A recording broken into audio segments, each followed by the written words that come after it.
Hello, ഒരിക്കൽ കൂടി Gracy ഫാമിലേക്ക് സ്വാഗതം ചെയ്യുന്നു. നിങ്ങൾ ഈ വീഡിയോ ആദ്യമായിട്ടാണ് ഇത് കാണുന്നതെങ്കിൽ ലൈക്ക്, ഷെയർ, സബ്സ്ക്രൈബ് ചെയ്യണം.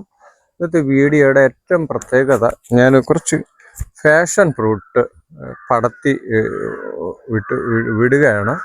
അതിന് നമ്മൾ നെറ്റായിട്ട് ഉപയോഗിക്കാൻ ഞാനത് ഉദ്ദേശിക്കുന്നത്, ഇത് കുറച്ച് തണൽ നമുക്ക് കിട്ടണം. അപ്പോൾ ഇതൊരു സെൻസൈഡിൻ്റെ താഴെ ടോപ്പിൽ ഞാനൊരു പന്തലിട്ടു. ഉണ്ടാതെ ഏകദേശം ഇനി മേളിൽ വന്നു തുടങ്ങി. ഇപ്പം അതിനൊരു ഒരു ആരംഭം വന്നിട്ടുണ്ട്. അപ്പോൾ എനിക്ക് വേണ്ടത് ഇതിൻ്റെ പഴവും വേണം, എനിക്ക് നല്ല തണലും വേണം. നമുക്കൊരു നല്ല തണലിന് വേണ്ടി നമുക്കിത് ഉപയോഗിക്കാനായിട്ട് കഴിയും. അതാണ് ഏറ്റവും എൻ്റെ മനസ്സിൻ്റെ ഒരു വലിയ ആഗ്രഹം. അതിൻ്റെ പഴവും നമുക്ക് കഴിക്കാം, നമുക്ക് നല്ല തണലിന് വേണ്ടി നമുക്കത് ഉപയോഗിക്കാൻ പറ്റും. ഇത്രയൊക്കെ കടന്നിട്ടുണ്ട്.